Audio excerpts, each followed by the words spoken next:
Okay. You and I had a little bit of a falling out when you decided to do a programme on RT Russia Today. I must admit, a little bit of me died when I heard you were doing that, because I thought I couldn't understand how someone with your reputation could just literally ruin it overnight by giving credibility to a channel which is a Russian propaganda channel. I'm not saying your programmes are a Russian propaganda outlet. I understand they're independently produced and all the rest of it, but you're giving that channel credibility just by appearing on it. Well, see, this is where our disagreement lies. You know, if you were able to look me in the face and say, hey, you work for RT and your programmes are directed in some sort of propaganda, you would have a point. But you and I both know that's not the case. But the channel generally is like that. Yeah, but let's talk about the programme.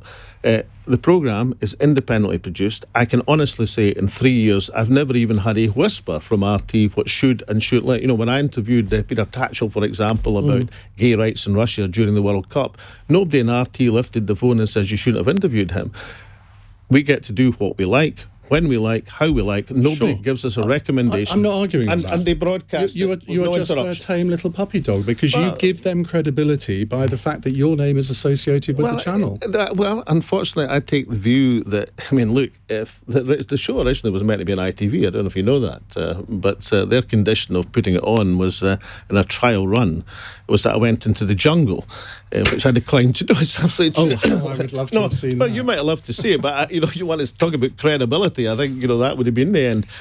But therefore, if a channel is willing to broadcast on the basis it's an independently produced show, we do what we like, we say what we like, then, and within the terms, of course, of Ofcom rules, as you and I both have to adhere to, and then I think that's fair enough, and therefore we do it. Let's just test this out.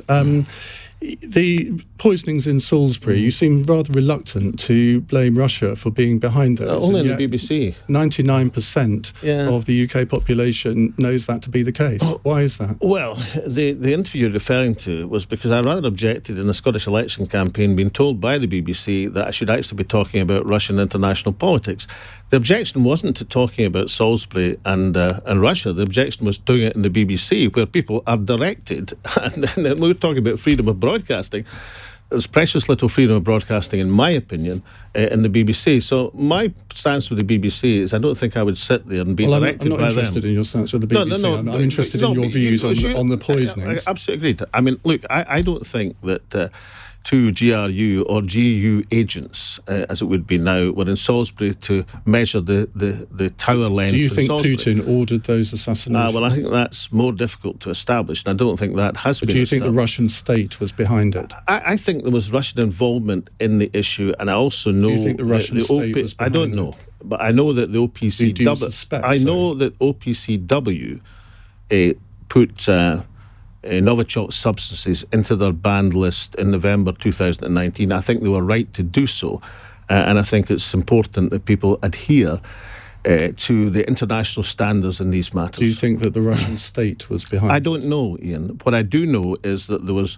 But there is enough evidence for you to say yes to that question. No, and the fact that you don't, I think, leads people to think... Absolute nonsense. I don't agree with your proposition. What I agree with, and what I'm happily prepared to say, is I do not believe that two people associated with the GRU were in Salisbury because they wanted to pay a visit to Salisbury Cathedral. I didn't think that was a particularly convincing story. I also agree that the international evidence established that Novichok should be added to the list of banned substances. I think that was a thoroughly good thing. What do you think 85,000 Russian troops are doing on the border of Ukraine? Well, I think there's a substantial international dispute between Russia and Ukraine, and I'm delighted that unlike President Trump, President Biden last night said he was looking for a secure and stable relationship with Russia. I think if an adult has come back into the room in the White House and we see some positive and progressive American diplomacy, I think the world will be a better place. But what do you think 85,000 troops are doing on the border? I think there's a military confrontation between Russia and Ukraine at the present moment, and I think it would be to everybody's benefit if there's a new relationship in international politics. Hence my support for President Biden's remarks of last night. So you don't think that they're to invade Ukraine? I mean, that's what it looks like. I'll tell you what I do think. I think if you and I and every other commentator, it takes the presidential remarks of last night as an indication we're going to have some proper progressive diplomacy to try and resolve international disputes in a peaceful way, then the world and you and I would be living in a happier place. Do you think Putin was behind the poisoning of Alexei Navalny? I think Mr. Navalny, if I was directing Russian politics, should be let out of prison and he should be allowed to contest elections in Russia to see the level of his support. That would be my argument. But do you think that the Russian state was behind that? I don't know, Ian, and you don't know either. And I'm delighted to talk with you about Russian politics because you talk to me about all sorts of things. But, But you see, the thing is, that I've asked you 3 questions now regarding Russia and Putin, and you've given me, at best, evasive answers on all 3. Well, I don't get evasive answers at all. I think when I've said, you asked me a question, Mr. Navalny, I said he should be out of prison, he should be contesting elections. I have been able and willing and have done criticisms of Russia as I've criticised America and the United Kingdom. What I won't see, and I don't accept, Ian, is that proper interviews and questioning should be used as a blanket, in the case of the BBC, for what is no more than state-sponsored Russia phobia.